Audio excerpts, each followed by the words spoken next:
Assalamualaikum warahmatullahi wabarakatuh. Innal hamdalillahi jami'a wassalatu wassalamu ala nabiyyina Muhammadin asyrafil khalqi jam'a. Asyhadu an la ilaha illallah wa asyhadu anna Muhammadan abduhu wa rasuluh. Allahumma salli ala sayyidina Muhammadin abdika wa nabiyyika wa rasulika nabiyyil ummiyyi wa ala alihi wa sahbihi wa sallim tasliman biqadri 'azamati dzatika fi kulli waqtin wa hin. Amma ba'd.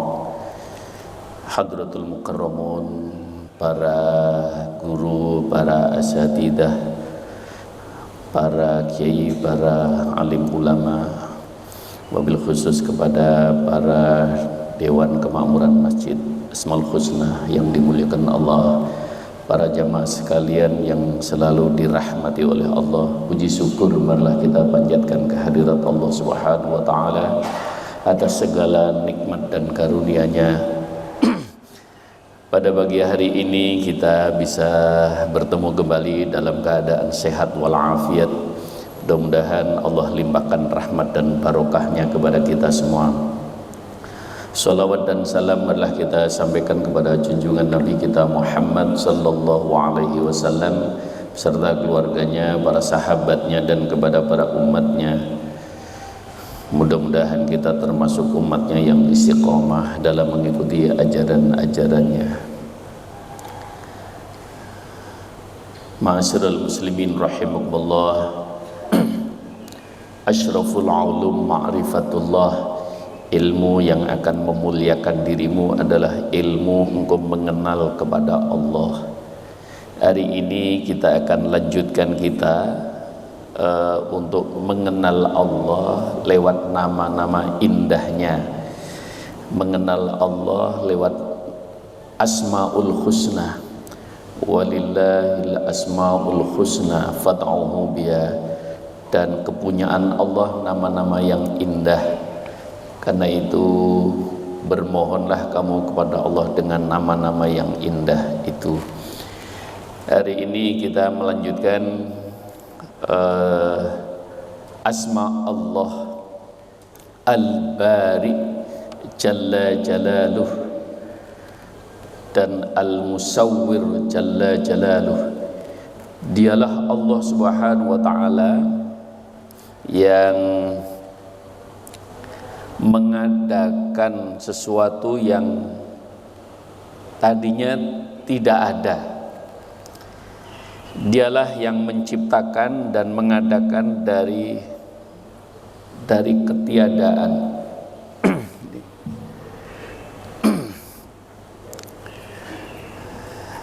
Ada Al-Khaliq, ada Al-Bari, dan Allah sambungkan Al-Musawwir.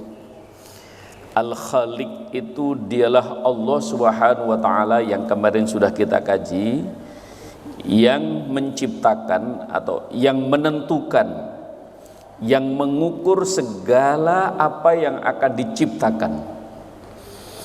Jadi Allah merancang segala sesuatu yang akan diciptakan dengan segala ukurannya, dengan segala kadarnya. Likulli syai'in biqadarin. Segala sesuatu itu sudah ditetapkan tentang detail rancangan yang akan diciptakan. Nah, dialah Al-Khaliq. Al-Bari, dialah Allah Subhanahu wa taala yang mengadakan, yang mewujudkan, yang menjadikan sesuatu itu menjadi nampak, kelihatan sehingga bisa dilihat oleh kita semua. Nah, Al-Musawwir, dialah Allah yang memberikan bentuk, rupa segala ciptaan Allah Subhanahu wa taala. Maka Allah Subhanahu wa taala menyebutkan Al-Bari di dalam Al-Qur'an itu hanya sekali. Dalam surat Al-Hasyr ayat ke-24 Allah nyatakan, a'udzubillahi minasyaitonirrajim, bismillahirrahmanirrahim. Wallahul khaliqul bari'ul musawwiru lahul asma'ul husna yusabbihu lahu ma fis samawati wal ard wa huwal azizul hakim. Dialah Allah Al-Khaliq, Al-Bari, Al-Musawwir. Karena itu ma'asyiral muslimin rahimakumullah, jadi dalam memahami tentang apa bedanya, sudah jelas Allah dalam menetapkan atau menciptakan segala sesuatu itu dengan perencanaan dan ukuran dan kadar segala sesuatu dengan detailnya. Desain yang akan diciptakan oleh Allah itu sudah dibuat sedemikian rupa. Jadi begitu Allah Subhanahu wa taala yang maha agung, yang maha kuasa memberikan contoh bahwa segala sesuatu itu harus direncanakan dengan sangat-sangat detailnya dan begitu rapinya. Maka bagi Allah Subhanahu wa taala, kenapa sih Allah enggak, ya sudah itu semuanya Al-Khaliq saja? Ya maunya Allah begitu. Maunya Allah menunjukkan tentang bahwa Allah itu dalam keagungan kekuasaannya, dalam penciptaannya dengan cara yang semacam itu, supaya sebagaimana kemarin yang sudah kita bahas pada bulan yang lalu tentang Al-Khaliq, maka Rasulullah sallallahu alaihi wasallam mengajarkan kepada kita, takhallaqu min akhlaqillah. Coba kamu sekalian bisa melakukan segala sesuatu apa sesuai dengan seperti apa yang dilakukan oleh Allah. Jadi kita ini belajar setelah mengenal Allah Subhanahu wa taala, maka kita belajar dari apa yang dilakukan oleh Allah Subhanahu wa taala. Sudah pasti bagus hasilnya, sudah pasti akan akan sempurna dalam tanda petik bagi manusia untuk membuat segala sesuatu. Oleh karena itu ma'asyiral muslimin rahimakumullah, maka al-bari-nya Allah Subhanahu wa taala, setiap ciptaan Allah dalam bentuk tertentu pasti didahului oleh Al-Khaliq. Jadi al-bari-nya Allah itu adalah terangkai dengan Al-Khaliq-nya Allah. Perencanaan yang sudah segitu matangnya dan rincinya dan begitu sudah detailnya baru diwujudkan. Imam Al-Ghazali dalam memberikan satu gambaran tentang bahwa al-bari-nya Allah itu adalah, dialah Allah Subhanahu wa taala yang mewujudkan dari Al-Khaliq-nya Allah dengan ukuran-ukuran yang sudah ditetapkan. Maka Al-Bari itu juga sekaligus di mana Allah Subhanahu wa taala bisa menjadikan, ditambahin kata Imam Al-Ghazali, dialah Allah yang menjadikan sesuatu yang tanpa ukuran. Nah, jadi ada sesuatu yang kalau menurut manusia ini bagaimana ini timun bisa bongkrek begini, bagaimana ini? Bukankah sudah Allah mendesain sedemikian rupa, kok ternyata timunnya bongkrek, timunnya tidak beraturan. Nah, itu al-bari-nya Allah. Dan karena itu ada segala sesuatu yang sering kita saksikan dalam kehidupan ini, bagaimana kita belajar tentang pengenalan Allah, bahwa Allah itu memang maha segalanya, sehingga bentuk-bentuk yang tidak beraturan pun ya Allah juga bisa. Bukannya Allah itu hanya bisa menciptakan yang beraturan dirancang ini. Nah, Allah bisa menciptakan sesuatu hal yang tidak beraturan. Itu kata Imam Al-Ghazali dalam kajian tentang Asmaul Husnahnya, tentang pemahaman bagaimana al-bari-nya Allah Subhanahu wa taala. Fatabarakallahu ahsanal khaliqin.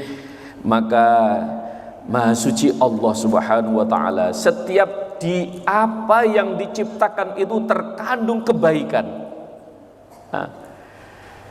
Yang teratur, yang tidak teratur, yang simetris, yang tidak simetris, semuanya ada kebaikan di balik ciptaan itu. Jadi kalau manusia dalam membuat sesuatu dibikin sama, kemudian dibikin sudah dicetak, ya, cetak sama. Begitu ada kesalahan maka dia bilang produk gagal. Tidak demikian Allah Subhanahu wa taala. Manusia diciptakan oleh Allah, ya, makhluk ini diciptakan oleh Allah serba simetris. Kemudian ada juga ternyata Allah juga menciptakan, mohon maaf, ada yang tidak simetris, matanya atau ukuran kakinya, ukuran ini bukan produk gagal, bukan. Bahwa Allah Subhanahu wa taala memang menciptakan segala sesuatu itu, di balik kejadian itu, di balik ciptaan itu pasti ada kebaikannya, ada hikmahnya. Maka di dalam surat Al-Mu'min ayat ke-14 Allah sudah tegaskan, Fatabarakallahu ahsanul khaliqin. Di balik kejadian yang diciptakan oleh Allah itu ada hikmahnya.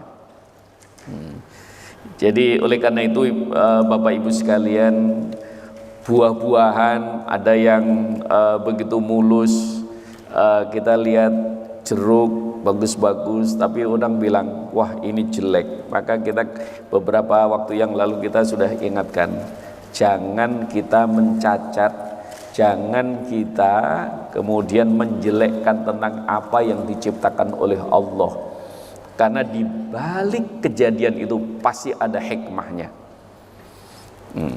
Karena apa? Tuntutan akal manusia sering mengatakan bahwa kalau ini semuanya bagus-bagus, terus yang nggak bagus itu kayak apa ya? Nah, pasti akan ada tuntutan logika seseorang. Ini kalau jeruk itu rasanya manis-manis, kalau yang asam kayak apa ya? Kalau jeruk yang asam dan campur manis yang kayak apa ya? Mangga yang, nah, dan seterusnya dan seterusnya. Maka manusia begitu juga penciptaan. Kenapa Allah nggak menciptakan semuanya halal? Kalau semuanya diciptakan oleh Allah halal, pasti logika akan mengatakan terus yang haram nggak kayak apa? Dan seterusnya. Jadi begitulah Allah Subhanahu wa taala. Maka Rabbana ma khalaqta hadza batilan subhanaka faqina adzabannar. Maha suci Allah dari apa saja yang diciptakan. Rabbana ma khalaqta hadza batilan. Enggak ada ciptaan Allah yang batil, enggak ada ciptaan Allah yang sia-sia, tidak ada ciptaan Allah yang tidak berguna. Semuanya apa yang diciptakan oleh Allah itu semuanya pasti ada manfaatnya, pasti berguna. Hanya kita saja yang kadang-kadang kita tidak mengetahui. Maka setiap melihat kejadian demi kejadian, maka kita hanya akan mengucapkan, ya ini pasti ada di balik sesuatu ini, ada campur tangan Allah, sehingga kita tidak mudah mencacat. Kemarin sudah saya sampaikan kenapa sampai Rasulullah SAW mengatakan bahwa tempat yang paling buruk itu pasar, karena memang di pasar itu banyak orang-orang yang lupa kepada Allah, mencacat segala macam ciptaan Allah. Lihat sayur yang tidak sesuai dengan seleranya dibilang sayur jelek-jelek begini. Lihat segala macam buah-buahan, buah nggak bagus begini, jelek-jelek begini. Nah, dan apa saja itu dicacat. Mau sayur, mau bawang, mau brabang, mau cabai, mau segala macam itu serba aja dicacat. Dia lupa bahwa di balik kejadian itu ada campur tangan Allah. Maka kemarin saya sampaikan juga ketika ada Nabi Yashkur yang melihat bentuk anjing Udah bentuknya begitu, kamu itu anjing, sudah jelek, najis lagi. Itu langsung ditegur sama Allah. Yashkur, kamu nggak lihat bahwa itu ciptaan Allah? Coba kamu bikin anjing yang cakep menurut kamu kayak apa? Wah, itu akhirnya Nabi Yashkur itu terus kaget. Iya ya, astagfirullahaladzim. Dia itu menyesali, menangis, bukan hanya sehari, tapi bukan hanya seminggu, bukan sebulan, bahkan bertahun-tahun itu. Nabi Yashkur itu menyesali, ya Allah, kenapa saya sampai nggak punya sopan santun, ya, mencacat ciptaan Allah. Kan begitu dibalik. Coba Yashkur, kamu bikin anjing yang cakep kayak apa? Menurut kamu tuh kayak apa? Nah, jadi karena penyesalan dan menangis yang panjang itu, akhirnya Nabi Yashkur diberikan gelar oleh Allah Nuh, ya, kata. Nabi Nuh alaihissalam itu dulu namanya Yashkur, tapi gara-garanya sederhana, hanya melihat ada anjing yang deket-deket, diusirnya dan dicacatnya, gitu.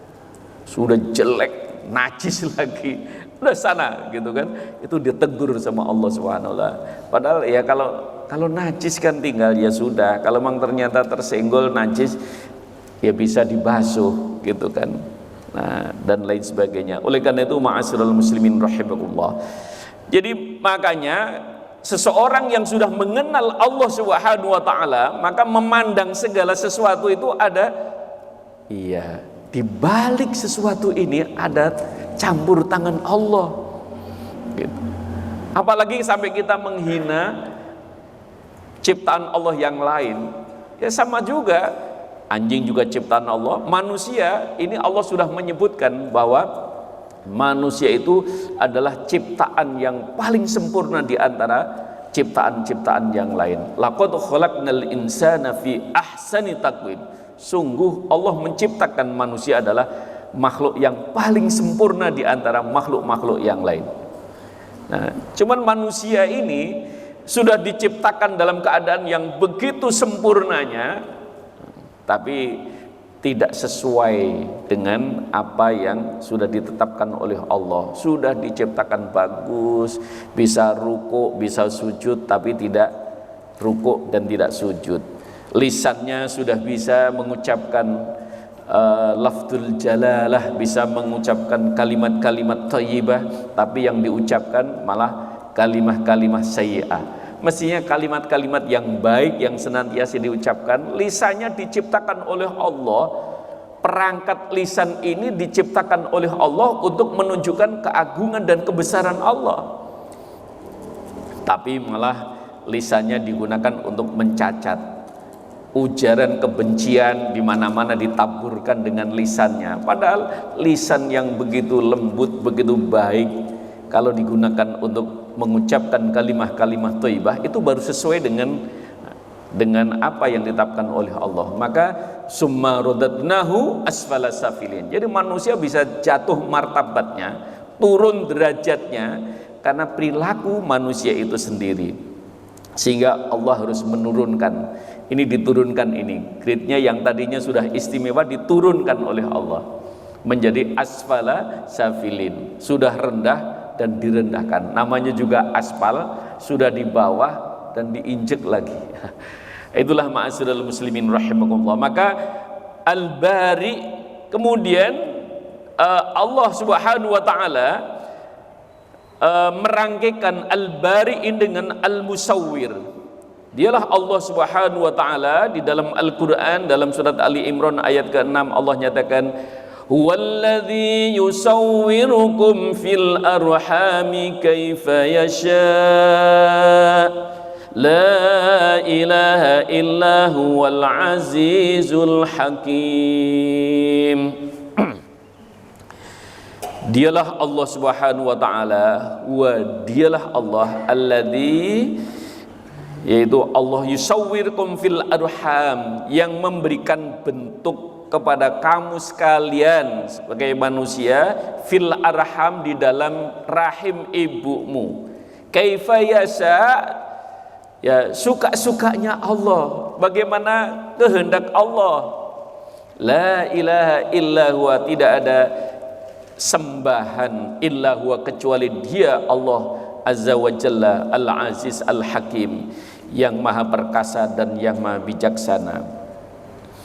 Jadi begitu Allah Subhanahu wa taala, yang salah satu di antaranya Allah tunjukkan bagaimana al-musawwirnya, karena supaya manusia itu yang lebih dekat. Allah kenalkan tentang al-musawwir itu yang lebih dekat dengan manusia. Bagaimana Allah memberikan bentuk manusia, di proses letaknya ada di dalam rahim. Kita tahu bagaimana Allah membuat satu skenario tentang manusia. Bagaimana Allah sudah merancang nanti manusia itu bentuknya begini, cuman asalnya ini dari percampurnya antara sperma dan ovum di dalam rahim. Kemudian Allah menjadikan pertama menjadi gumpalan darah, kemudian terus berproses menjadi dari nutfah menjadi alaqah dan mudghah. Dari nutfah, dari sperma dan bercampur dengan ovum menjadi alaqah, gumpalan darah, menjadi mudghah, menjadi gumpalan daging. Kemudian Allah menyempurnakan. Maka Allah Subhanahu wa taala nyatakan dalam surat As-Sajdah, "Tsumma sawwahu wa nafakha fihi mir ruhihi wa ja'ala lakumus sam'a wal absara wal af'idah qalilan ma tashkurun." Setelah dibentuk oleh Allah Subhanahu wa taala, ya, yusawwirukum fil arham, di dalam rahim dibentuk. Rasulullah menghabarkan 4 bulan waktunya sudah terbentuk janin yang ada dalam rahim itu. Antara tadinya hanya gumpalan ini terus bisa berproses kok bisa, dan akhirnya menjadi bentuk manusia. Setelah 4 bulan itu, maka dalam surat As-Sajdah Allah nyatakan summa sawwahu wa nafakha fihi mir ruh, kemudian Allah Subhanahu wa taala menyempurnakan wa nufiha fihi mir ruh, dan Allah tiupkan di dalam jasad yang sudah dibentuk oleh Allah itu ruhnya. Allah sekaligus menjadikan wa ja'ala lakum sam'a wal absar wal af'idah. Allah sematkan bahwa di dalam janin yang sudah terbentuk dan sudah ditiupkan roh itu, maka Allah jadikan sam'a, absar dan af'idah, pendengaran, penglihatan dan akal. Maka Allah Subhanahu wa taala sudah tetapkan mana yang berfungsi dulu. Janin yang ada dalam rahim itu bukan akalnya. Kalau akalnya langsung berfungsi, dia banyak mikir, dia ini di mana. Bukan juga penglihatannya. Kalau melihat dia berada dalam kegelapan. Maka Allah Subhanahu wa taala urutkan wa ja'ala lakumus sam'a wal absar wal afidah. Pendengaran terlebih dahulu. Maka janin begitu sudah 4 bulan, sudah ditiupkan ruh di dalam janin itu, maka sudah berfungsi yang pertama as-sam'a, pendengaran. Jadi bayi sudah mulai mendengar saat masih berada di dalam kandungan. Penglihatannya belum berfungsi, kemudian afidah, akalnya juga belum berfungsi. Maka karena kalau punya akalnya sudah fungsi juga bingung, pasti mikir ini di mana, gimana cara keluarnya, gimana udah. Makanya Allah Subhanahu wa taala nanti akalnya itu nanti begitu sudah dewasa, begitu sudah keluar kemudian menjadi remaja, akil balik, akalnya berfungsi dengan sempurna.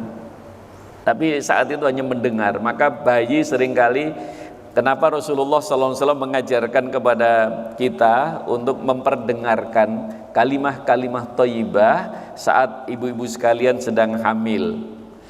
Nah, kalau nggak ibunya ya ayahnya, calon ayahnya sering perdengarkan kalimah-kalimah thayyibah, sering diperdengarkan ayat-ayat Al-Qur'an. Kalau berkembangnya waktu, maka di Eropa itu terkenal dengan penemuan yang sangat menakjubkan. Katanya itu menakjubkan. Kenapa?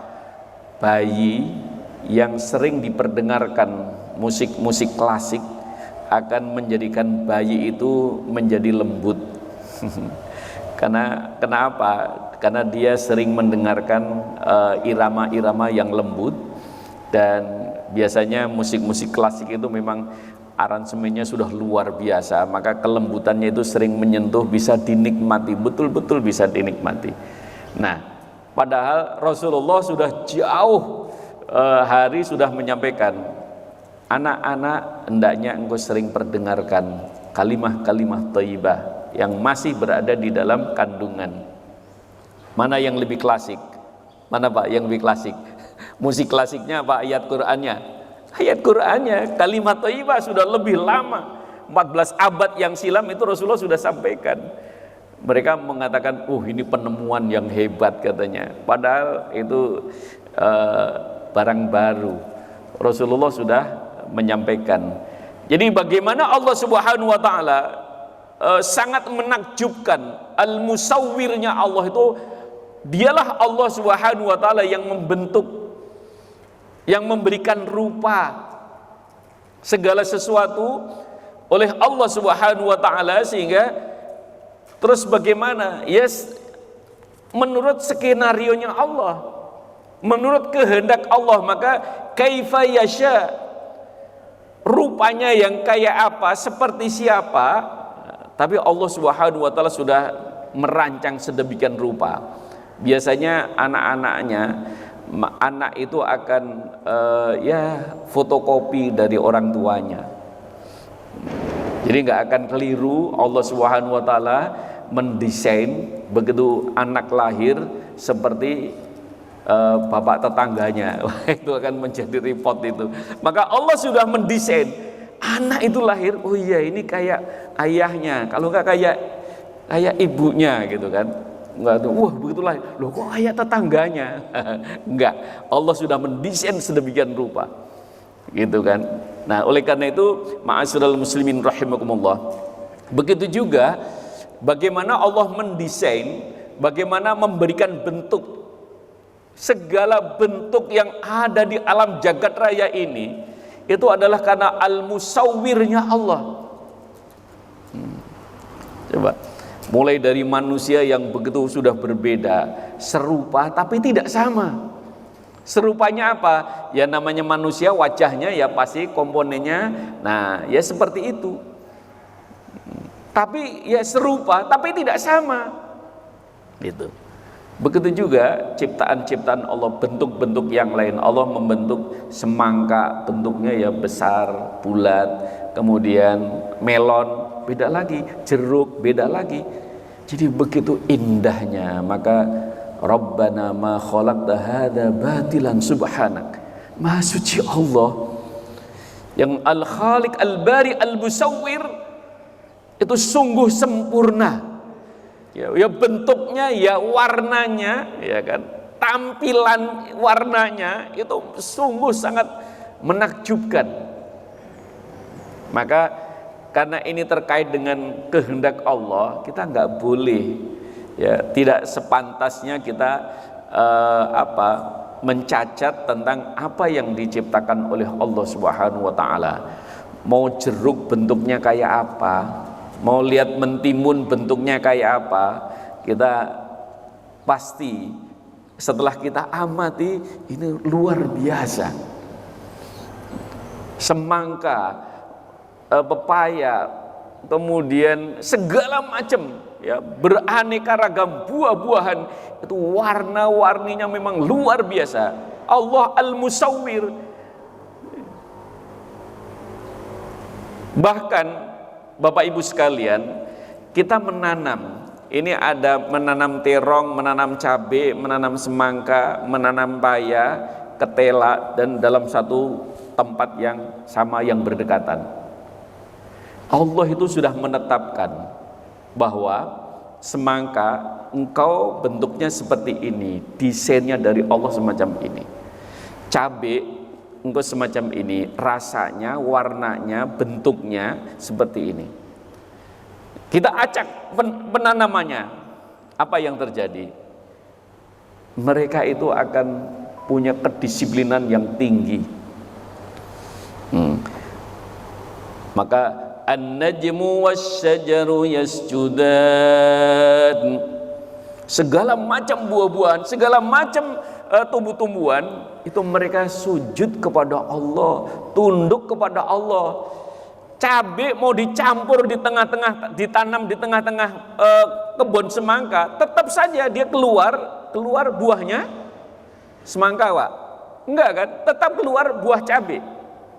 Warnanya seperti semangka? Tidak, tetap dia punya disiplin diri di hadapan Allah, dia akan taat dan patuh kepada Allah. Dan begitu maka kita disuruh oleh Allah belajar dengan keadaan, disuruh belajar dengan lingkungan. Kenapa? Mereka semuanya itu begitu tunduk dan patuhnya kepada Allah.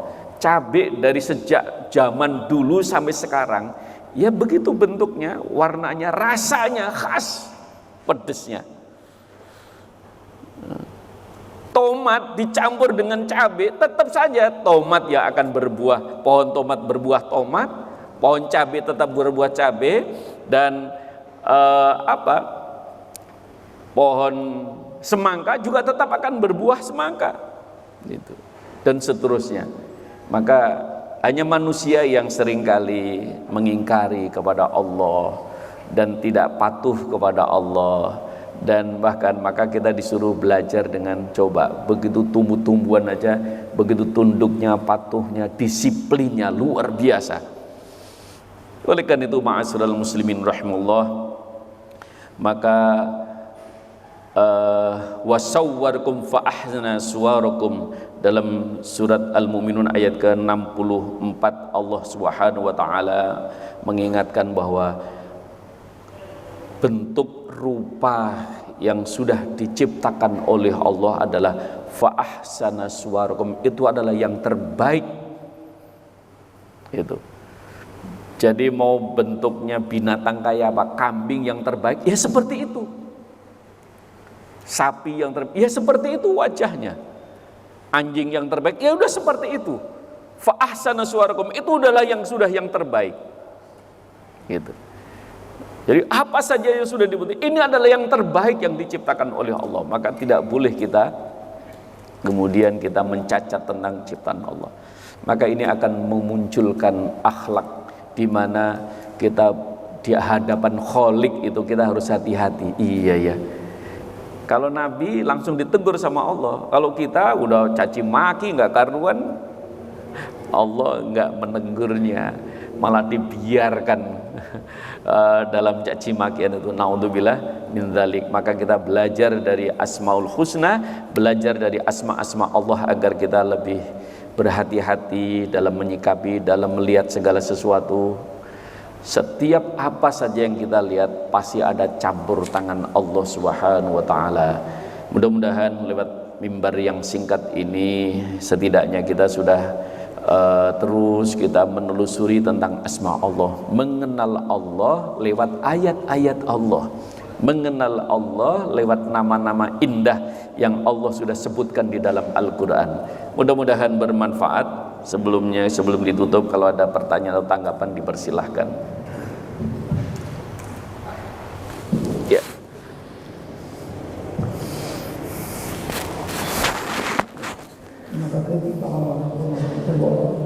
Waalaikumsalam. Tadi dijelaskan bahwa manusia dalam ciptaannya yang pertama diciptakan adalah peninggalannya atau misalnya ada peninggalannya. Nah, yang ingin saya tanyakan, apabila kita sudah meninggal, sampai kapan peninggalan dan peninggalan itu masih bisa dimanfaatkan oleh manusia yang meninggal itu dalam kehidupan di akhirat nanti? Yang kedua adalah tadi saya juga bahwa tumbuh-tumbuhan itu taat dan disiplin pada perintah Allah. Tapi ternyata pada manusia itu bisa terjadi perubahan-perubahan dan keadaan atas kalau apakah karena adanya akal itu sendiri. Iya. Jadi sampai kapan berfungsinya pendengaran, penglihatan dan akal? Sampai ruhnya dicabut oleh Allah, sehingga jasad itu tidak lagi berfungsi. Nah, oleh karena itu maka ruhnya kan Allah tiupkan ruh dan sekaligus dibarengkan dengan berfungsinya. Maka dalam surat As-Sajdah tadi, setelah summa sawwahu wa nafakha fihi mir ruhi wa ja'ala lakumus sam'a wal absar wal afidah qalilan ma tashkurun.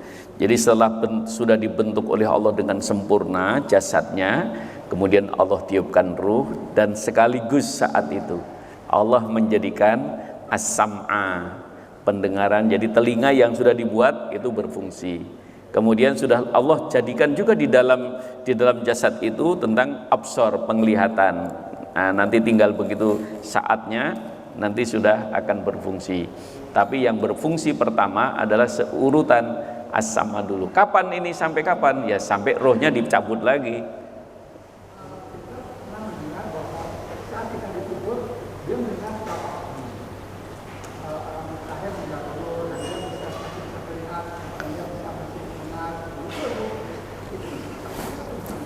Nah, orang yang tidur itu kan diibaratkan oleh Rasulullah seperti orang yang mati. Maka ada yang ruhnya ruhnya itu diambil, kemudian nanti Allah akan kembalikan. Saat dia bangun maka dia fungsi kembali. Maka kita sebelum tidur sudah berdoa. Jadi Rasulullah sudah menghabarkan, maka kamu sekalian itu kalau tidur itu seperti kamu sudah seperti mati, karena memang fungsi dari semuanya itu sementara, nah tidak difungsikan, ya bukannya sudah hilang, maka sudah tidak nanti sudah hilang itu pada saat sudah ya rohnya sudah nggak ada di dalam jasad. Nah maka saat tidur ada roh yang dikembalikan oleh Allah, ada roh yang ya sudah. Maka begitu tidur menghantarkan kematiannya. Itu. Maka Rasulullah SAW sudah menghabarkan, maka saat orang tidur itu rohnya berada dalam genggaman Allah. Ada yang saat bangun maka dia dikembalikan kepada jasadnya. Ada yang kalau nggak bangun lagi berarti memang dia sudah tidak ada. Nah, maka saat tidak ada ruh maka tidak berfungsi. Orang tidur enggak dengar apa-apa, tidak melihat apa-apa, dan juga tidak berpikir apa-apa. Nah maka sebelum tidur seseorang, Rasulullah SAW itu mengajarkan, maka hendaknya engkau sebelum tidur itu Rasulullah membiasakan wudu. Setelah itu ucapkan, yang terakhir ucapan sebelum tidur itu adalah kalimah-kalimah thayyibah, supaya kalau sekiranya harus tidur itu penghantar kematianmu, maka engkau sudah mengakhiri dalam keadaan kalimah thayyibah.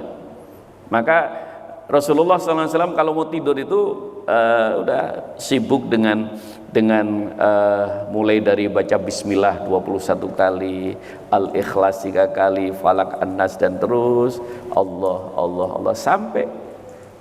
Nah itu mengajarkan kepada kita, sekalipun Rasulullah SAW saat tidurnya, ini bedanya, Rasulullah tetap zikir, tetap mendengar, dan tetap memperhatikan.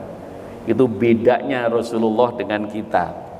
Jadi Rasulullah saat tidurnya seperti saat terjaganya, itu khusus Rasulullah.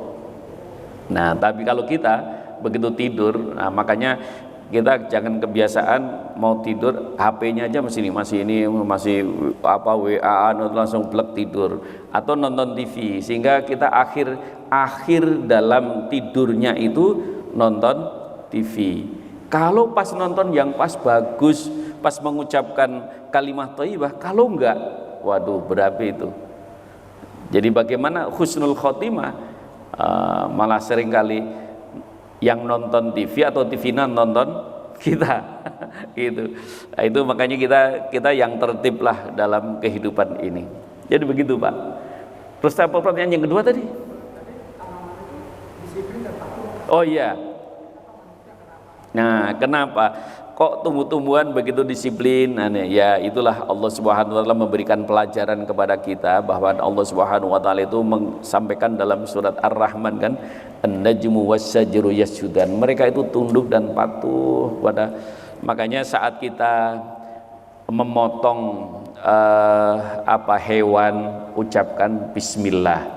Saat kita memotong tumbuh-tumbuhan, ucapkan bismillah. Karena dia sedang berzikir kepada Allah. Hanya kamu tidak tahu bagaimana cara zikir mereka. Karena dia sedang tasbih, dan begitu tunduknya. Itu tadi saya contohkan. Sampai sekarang, dari sejak awal kita sudah mengenal tentang cabai, dia akan ditanam, akan berbuah cabai dan sebagainya.